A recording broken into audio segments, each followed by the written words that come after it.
Is your new organization ADA compliant?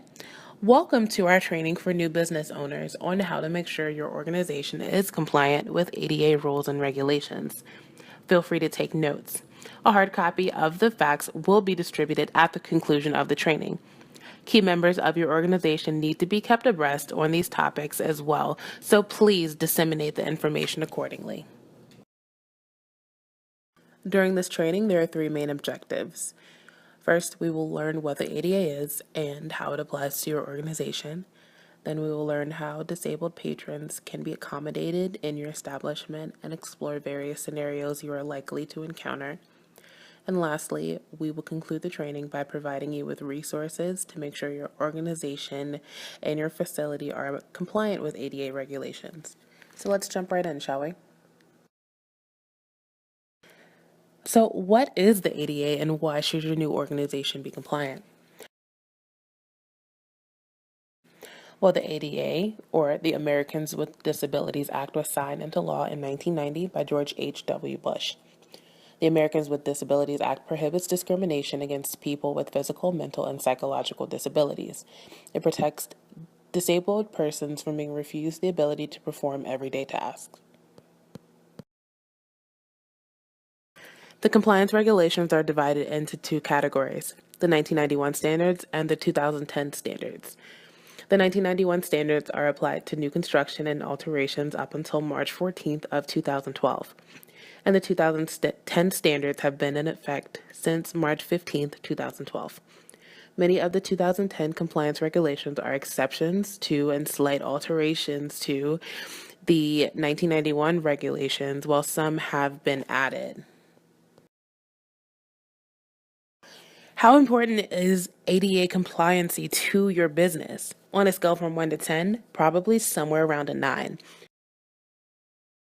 The Americans with Disabilities Act guarantees that disabled people are afforded the same opportunities as everyone else when participating in normal, everyday activities.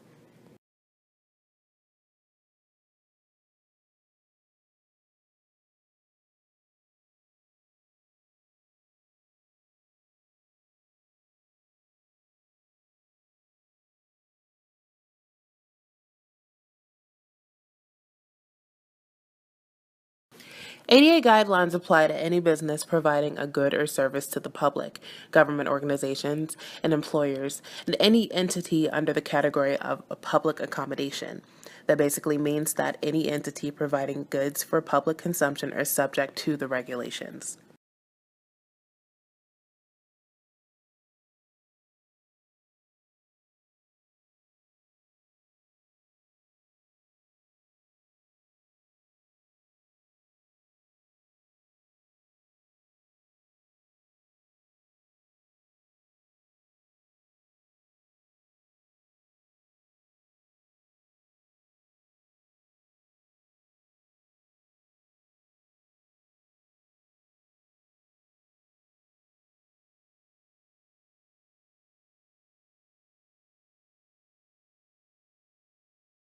While there are many businesses that comply to ADA regulations, there are some establishments that do not adhere to these regulations.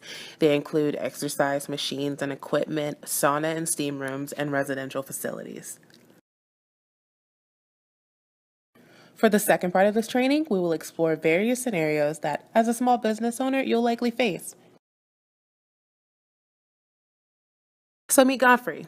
He'll be helping us with these scenarios. He's a 59-year-old uncle to 10. Due to complications from diabetes, he has limited mobility and oftentimes requires assistance. He uses a motorized wheelchair and sometimes a walker. For the purpose of this training, we will follow Godfrey through the facility from entrance to exit. We will start with the arrival, addressing accessible parking for cars and vans, entering, addressing entrance modifications making the facility accessible, browsing, addressing various communication accommodations, purchasing, exploring reasonable accommodations during the purchasing and checkout processes, and lastly, exiting and moving forward.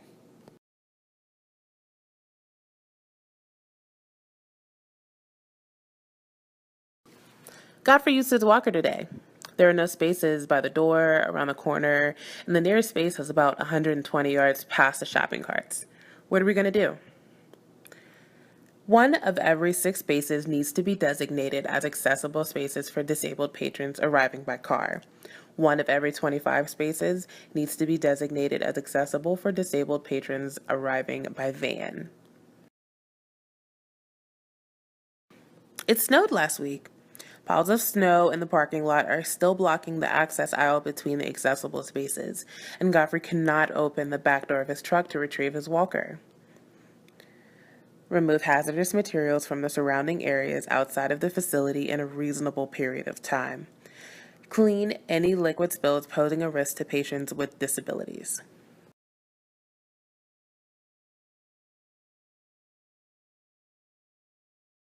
Oh no, Godfrey can't lift his right leg today more than about 3 inches off the ground. He isn't able to access the entrance to the facility due to a step placed in the front of the door. Install a ramp or lift to provide access from the street to the sidewalk if applicable, and from the sidewalk to the entrance. These ramps should be able to accommodate mobility devices including wheelchairs, canes, and walkers.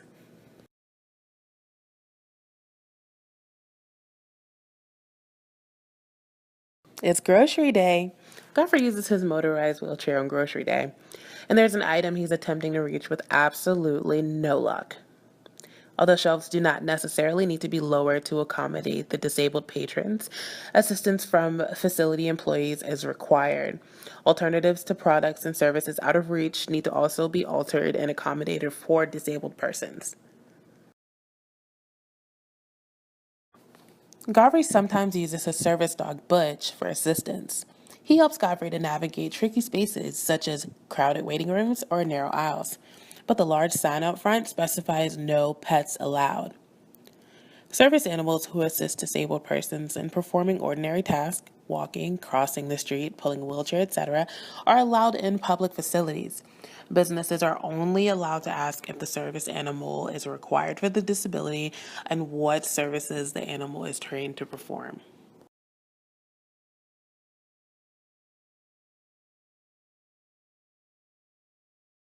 Time to check out, finally.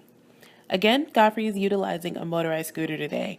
Placing items on the counter can be difficult, not to mention getting those items from the facility to his truck. As a readily achievable barrier, assistance with transporting items for disabled persons should be accessible. These services should be publicized and made readily available by your business.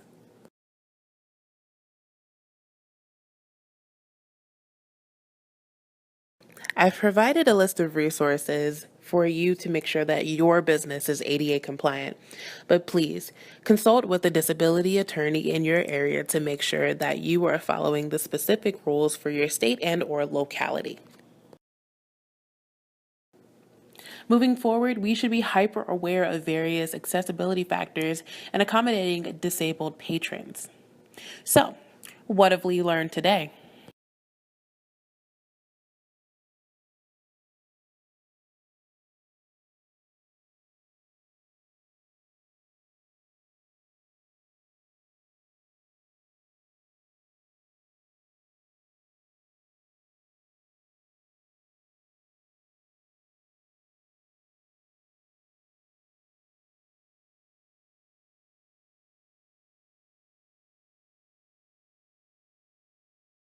Thank you all for watching.